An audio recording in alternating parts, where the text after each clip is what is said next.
VideoCap0013.asf. Sometimes I get this crazy dream that I just take off in my car, but you can travel up 10,000 miles and still stay far. Thinking that I just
the biggest and most prominent lender here in India, announced an initial public offering of $350 million mid last year.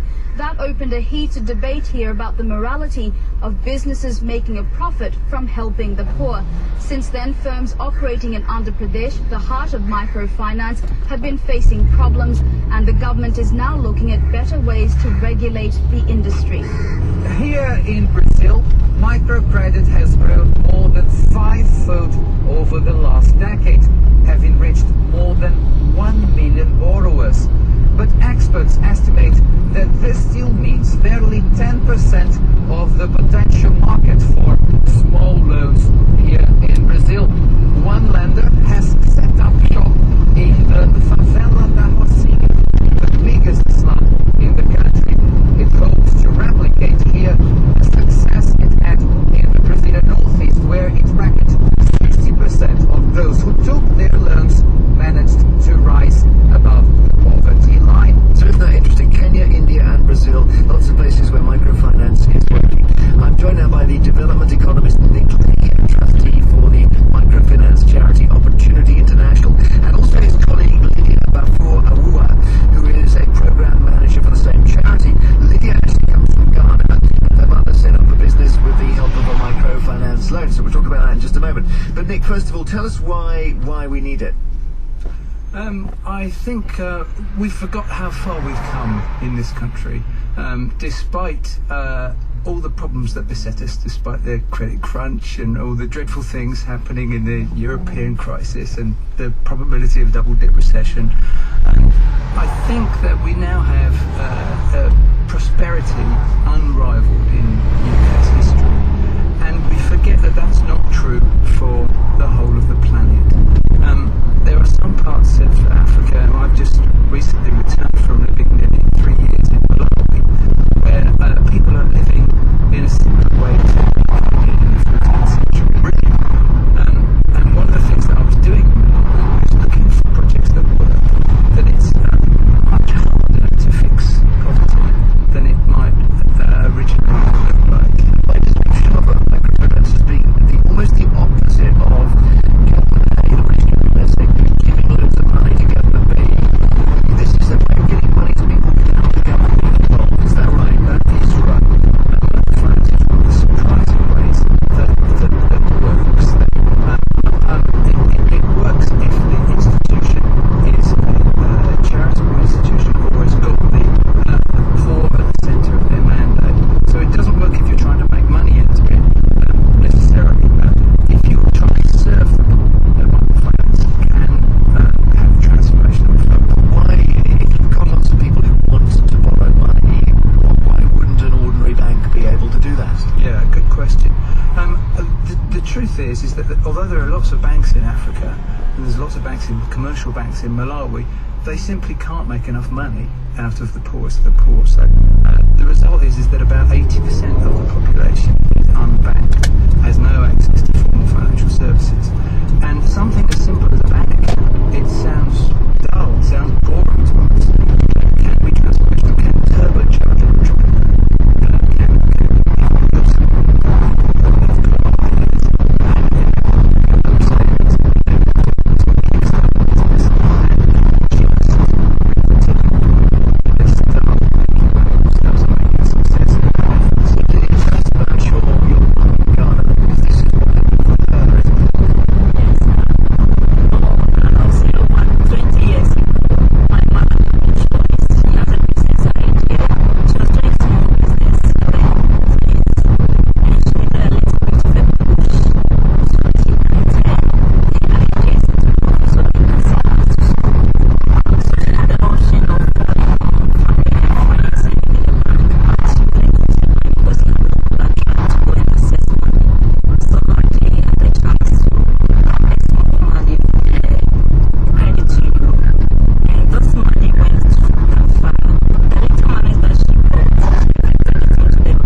feel that they've been trusted, is that right? They would pay because initially we have something called trust groups.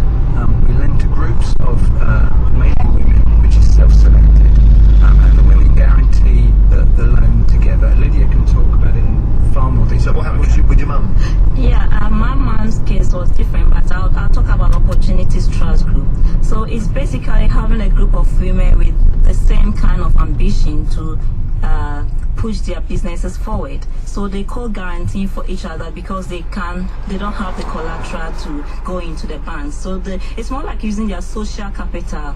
They trust you, I trust you, you trust me. So we come for the money, and then we make sure that we support each other so that we'll be able to repay the money. If somebody's been lent £85, the amount that Nick mentioned there, how long would they have to pay it back? It's an average of 4 months. So we break the repayment in such a way that they'll be able to pay it on an installment basis, both the actual principal and the interest together. So every week they go together, gather together, and then do something small to repay the loan. But the beauty of Opportunities program is that they just don't go and make the repayment. Every week that they do, we also give them training so that they will continue to be able to hand over the money that we are giving to them into more profit to help their family and the community that they live in. And when people use the money, hopefully it trickles down to people who didn't even have the means to borrow in the first place. Is that right? I think we see a lovely effect in communities. In effect, this turbocharges. So you've always got a group of people in African villages that can do amazing things as they get richer, as they grow more crops, own more land, build more things. Then villages take off. You see little sort of clothing manufacturer. You see livestock. You see the whole thing come alive. It doesn't take much for the tipping point, but it's these creative individuals, these entrepreneurs in villages, when they are helped, and they start helping everyone else. Are we anywhere near a situation where somebody in this country can say, okay, I would like to lend £50 to Lydia's mum, let's say, and they sort of post it straight through to the person? Because you long, when you give money, for any reason, you long to see the end result, don't you? Yes. You can't do that yet for us. We can't do that yet, and I think you're absolutely right that the proximity or the lack of proximity of poverty is one of the reasons that poverty persists. That if the kind of poverty that is happening in Africa today was happening 10 miles down the road, you would be able to target much better. I want to help this person, I want to help that person, but because it's so far away and we can't target them, there's no internet access in these villages, there's no communications, that we just haven't got that resolution to be able to do that. Yeah. Go on, Lydia. Yeah, but Opportunity is trying to address that issue of proximity by harnessing technology. So, for example, if you go to Malawi, we are using armored car vehicles, mobile vans to go into remote areas which are isolated from community, so that we'll be able to serve those people who are very far away from the banking industry. Do you long for a day where government, not just individuals, but governments decide to put money through this way? So that the British government, when it pays money to Malawi, doesn't give it to the Malawian government because it buys a submarine with it or whatever. Do you want governments to start putting money through? That would be a fantastic idea, because those of us, like organizations like Opportunity International, we are working with people at the grassroots level. And most often you find the government in the urban communities, in the city centers. So the money most often don't trickle down to those people at the grassroots. So if government can use organizations like Opportunity International and they give money to